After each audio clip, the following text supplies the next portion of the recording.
So, guys, the Abia state government has offered a 25 million bounty to whosoever is going to give them clue, as to the whereabouts of the people that did what they did in Abia State. I mean, hints on who they are or their whereabouts. I tell you, Alex Oti will not be happy with this kind of incidents when he's trying to make sure Abia have a new look, a new name, a new brand, and this kind of incident is happening. Men, that is soldiers of Nigerian army of Igbo extraction. One of them was said to be from Obimbwa, which is an Abia boy in the military who had spent 10 years keeping the peace in the northeast and had only been transferred to Abia, his own state, recently, where he met his untimely death. So it became extremely very curious about the happenstance. How come? That is why so many people are now asking some critical questions. How come? So, guys, the military has vowed to retaliate the loss of their fellow personnel. Honestly, the South is boiling at the moment. To be precise, Abia State is boiling because the military has vowed, and they've equally been given command to go fish out, the perpetrators of this evil incidents that just happened. And the question remains, hope civilians, innocent civilians, will not be caught up in their attempts to revenge what happened to them.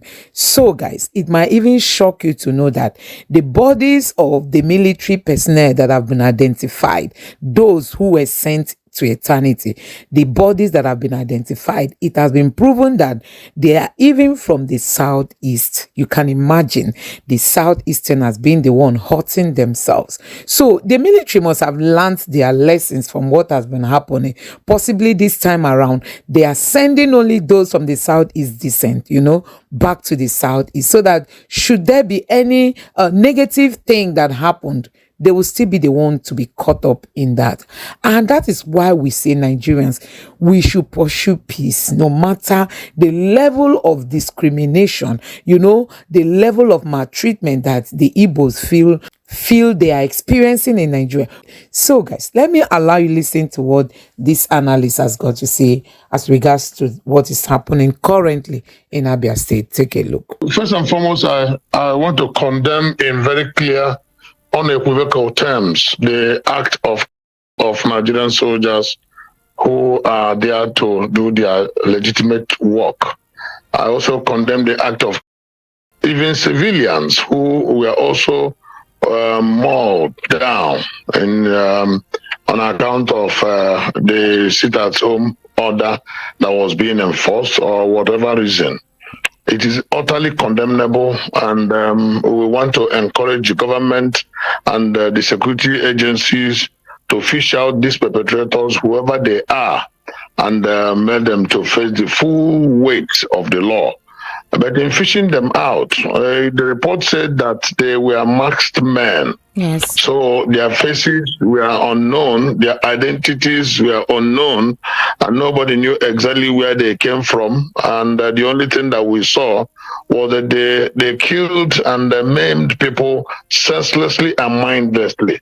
So it is not tidy to profile a certain people and say, it is these people or that people. That is why those who say that the community where this thing happened should produce them, it will be very, very unfair to ask them to produce who they don't know.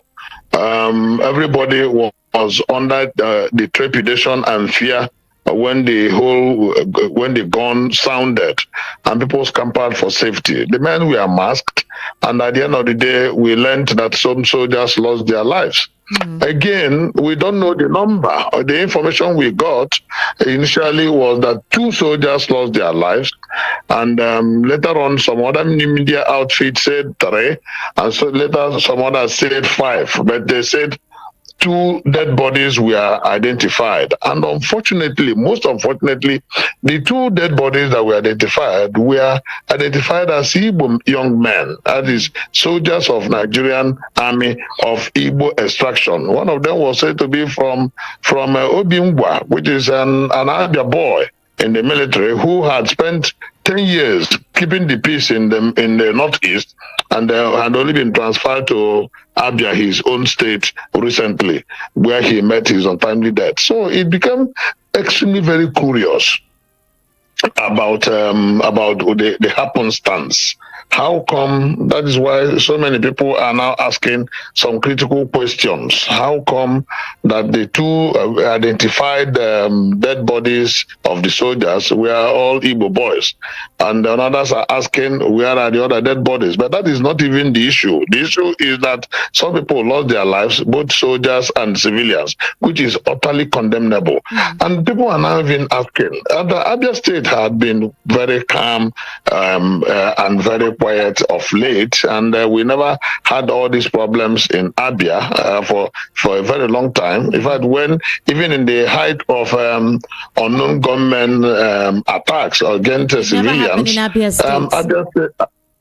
Abia State was not in the picture, wasn't in the news. The problem had always been around Nimbo, also one. If we just said there are herdsmen that continuously kept attacking people, then there were problems in Olu zone. There were problems in around Ihiala axis of Anambra and Olu zone in Imo, and Abia had not been in that picture. So how come it is now that Abia State has become a signpost of good leadership and good governance, where the renaissance and the redevelopment or the structural development of the southeast is expected to germinate from Abia State? Recently, the governor launched a rail line project. The governor launched also the development of the seaport. We are talking about all aspects of national development. Exactly. You recently you could see the general hospital there, complete renovation. Electricity, yes. And then recently even some companies have started making tires in Aba, and then Aba has become a very critical hub of industrial development. So people are now asking, how come, or who is causing this? Who wants to tag the dog a bad name in order to hang it? And then and that's why there are a lot of conspiracy theories, and people are now asking the government and people of Abia State to remain focused, because there may be some detractors, some people who some detractors to some fifth columnists and some detractors who do not want the development that is coming up in Abia State, and who possibly, in everything, Nigeria has become an environment where everything is tied to politics. Because if we can be talking about 2020, if we can be talking about 2027 election now in 2024, that tells you how terrible our environment is, where we sometimes fail to cut the line of distinction between politics and good governance. We want good governance at this point. Okay, yes, Barrister Fred, yes. Here is the thing. Aba, like you said, and Abia State has been the beacon of exemplary leadership from the governorship perspective. Just recently, the president said that Nigerians should hold their governors responsible if they are not feeling, the dividends of democracy within their state or their community. For Abia State, ever since Alex Oti was declared the governor of the state, there has been a surge in developmental efforts there, just like you said. Now, who are these fifth columnists? Who are these individuals that would want to mutilate this stride in Abia State? You would expect that other southeastern governors will take up this opportunity to also work along with, Alex Oti and revitalize the southeastern states, considering the fact that a lot of underdevelopment has taken place there. So who are these fifth columnists who are maxed, no tag? They didn't have any motto, any whatever on the uniform they wore, and based on what the Nigerian military just said, they tagged them IPOB and ESN. So in other words, they have profiled without going ahead to investigate, and they came and granted this press conference. You've already profiled these individuals. You know what that means. So who are these individuals? What is the plan? What's the grand scheme? The grand scheme here? It is simplistic and and very unnatural and very uncanny to conclude that those assailants are IPOB. Is a very simple, because the military themselves say that the attackers were masked. Yes. And in their own, everything around them, there is no insignia to show who they are, what they represented.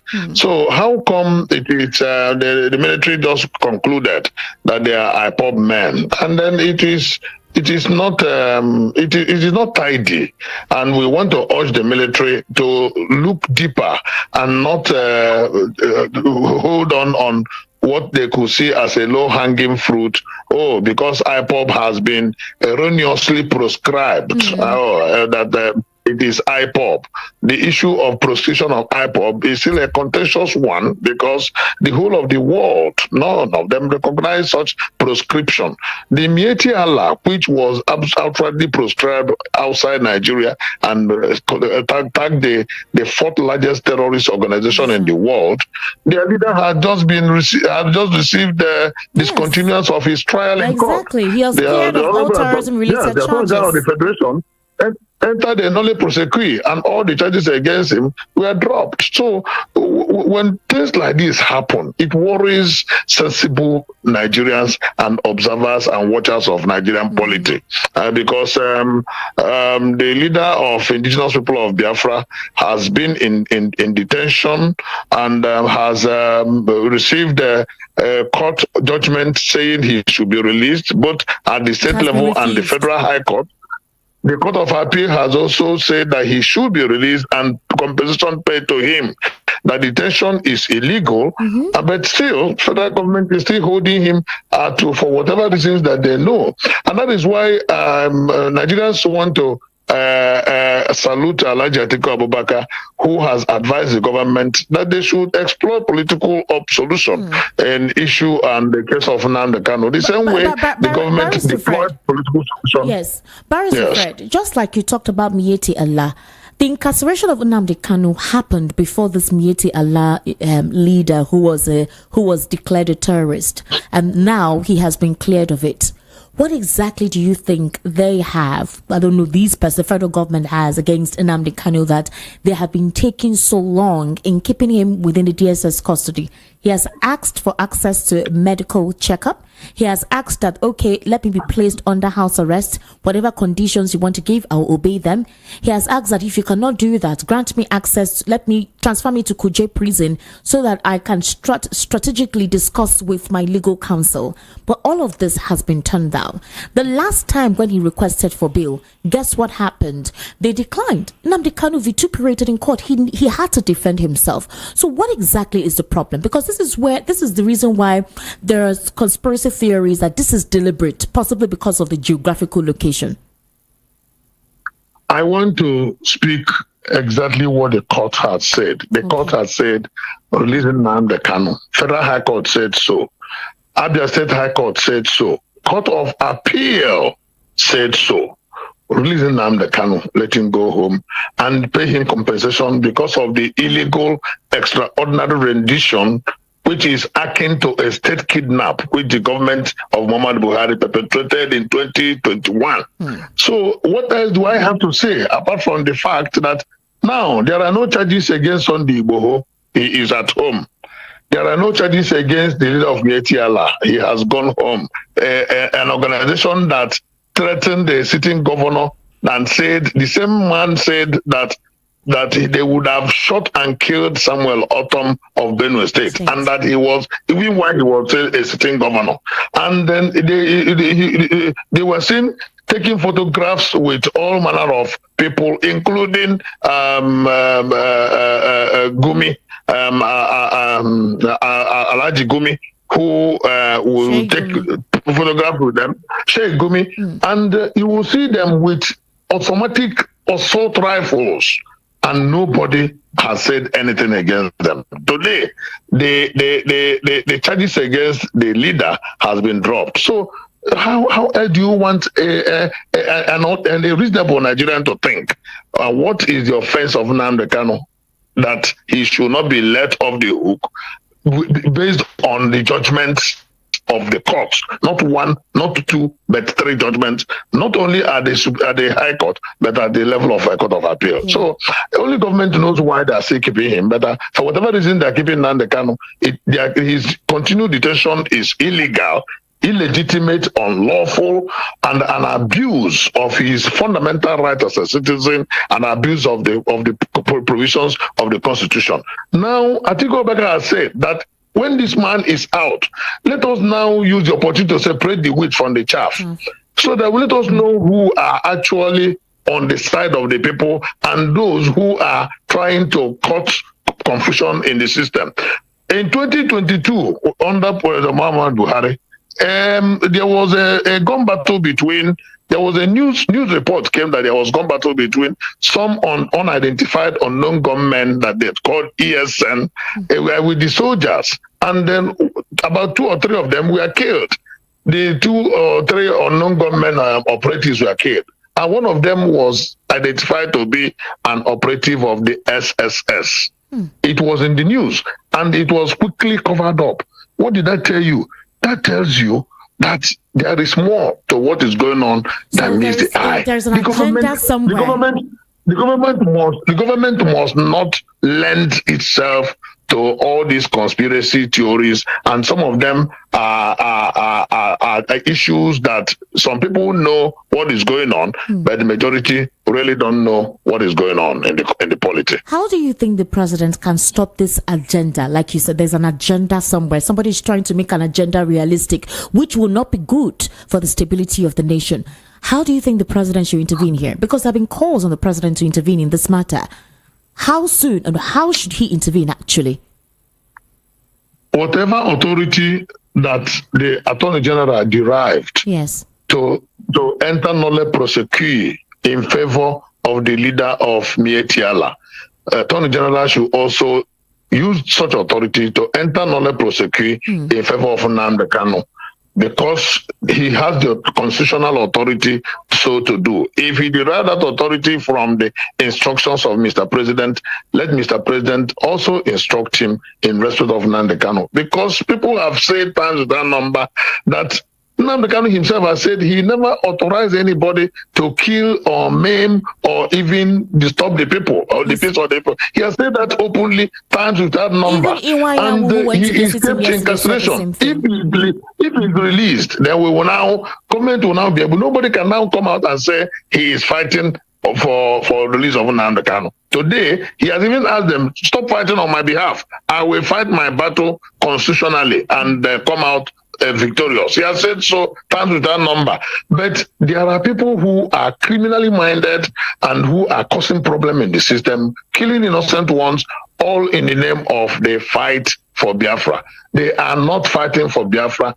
There must be difference between Biafran agitators and the mere criminals sponsored by whoever we don't know, that are trying to cause mayhem and challenges and problems in the whole of Southeast. Today, the signpost of Southeastern Renaissance is Abia State, and they have carried that problem to Abia. Yes. We must watch out with our clear, open eyes and ensure that this is pushed back so that development, much needed development on that flank of the Eastern Nigeria should be revived. Barrister Fred Nzako, one final question. I would have loved to ask you more specifically on the president. Do you think that foreign elements are involved in the continuous incarceration of Nnamdi Kanu? Do you think there are any international bodies that are interested to ensure that Nnamdi Kanu remains incarcerated? Every politics is local. Nnamdi Kanu is not a threat to any country of the world. The reason why I ask that is that some persons feel maybe the British government is part of it or the American government is part of it. It's politics, international politics involved. I'm just asking because these are what netizens have actually complained about. So we're trying to clear out these conspiracy theories and, have the right mindset on the situation.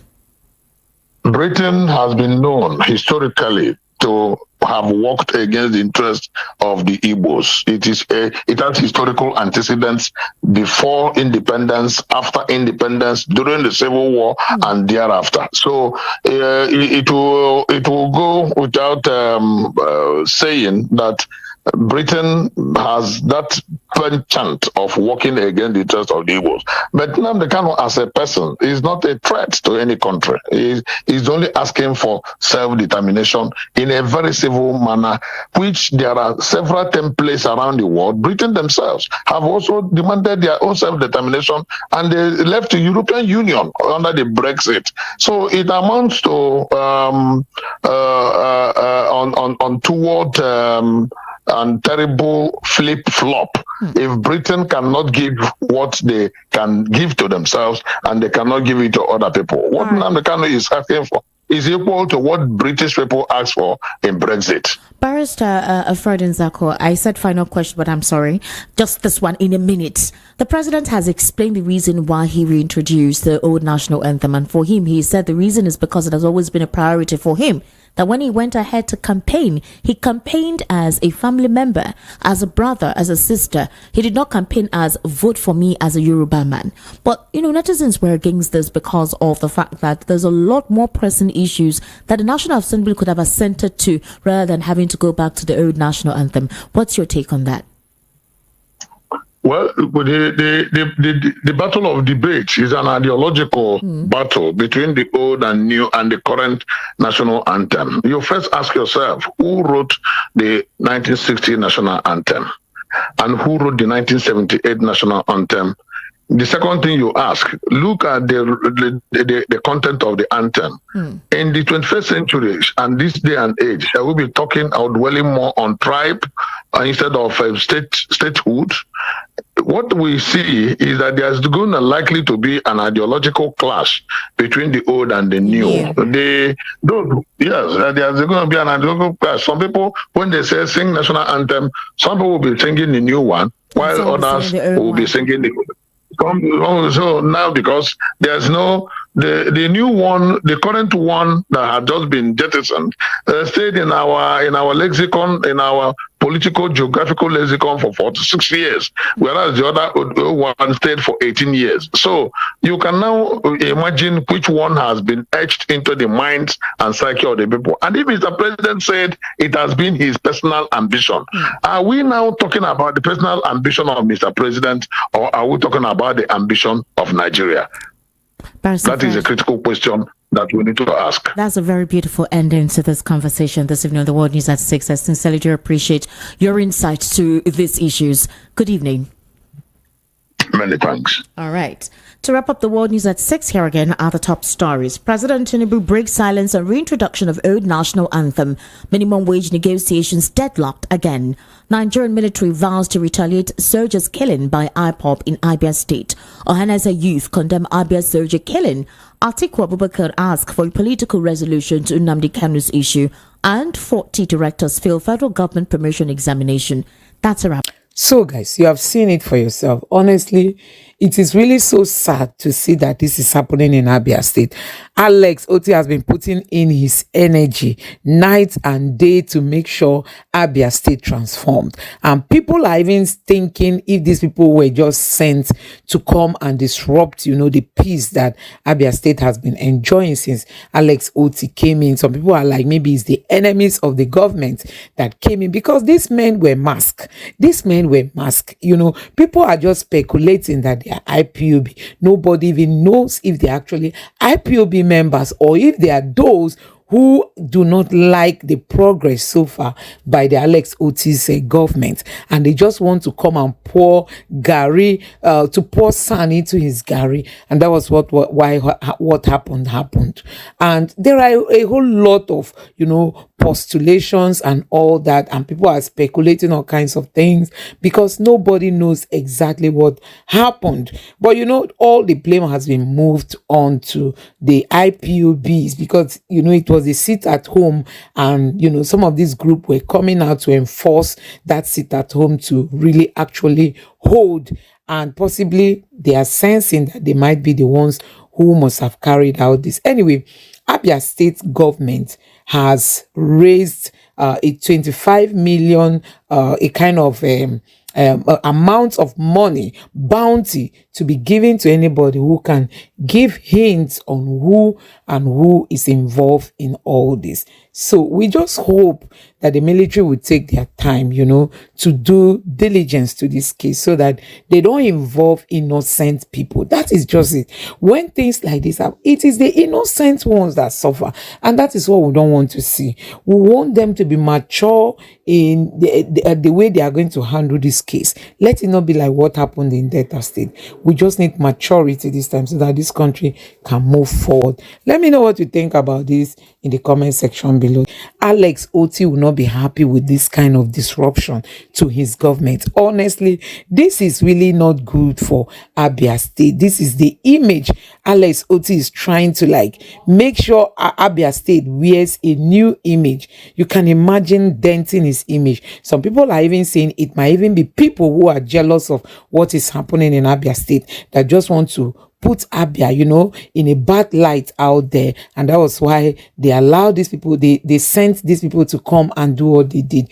Anyway, some people have equally said it was the IPOB members who were trying to enforce sit at home, order that was given to the people. They were the ones that did this. So there's a whole lot of, things flying all over. Nobody is sure because they said these people were masked. I mean, they were all covered. So you can't even say it was this person or it was that person. But I tell you, we must condemn what happened. It does not want the lives of people at the midst of this level of hardship Nigerians are going through. Somebody will be losing maybe her husband and or her uncle or whatever, his or her uncle or whatever. So guys, and that is why we all must condemn this.